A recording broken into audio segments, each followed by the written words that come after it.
comunicación audiovisual. Este proyecto ha sido ganador del Fondo de Fomento Concursable para Medios de Comunicación Audiovisual, un mecanismo de fortalecimiento de la pluralidad de voces y subsidiado por el Ente Nacional de Comunicaciones, bajo la licencia del Creative Commons.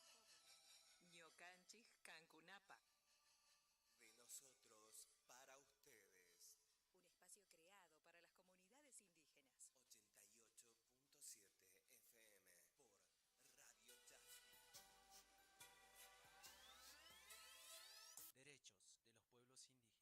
Derecho de los pueblos indígenas. La Constitución Nacional, en su artículo 75, inciso 17, reconoce la preexistencia étnica y cultural de los pueblos indígenas, posesión y propiedad comunitaria de las tierras que tradicionalmente ocupan, y regular la entrega de otras aptas y suficientes para el desarrollo humano. Así también se debe asegurar la participación de los pueblos indígenas en la gestión referida a sus recursos naturales y a los demás intereses que lo afectan.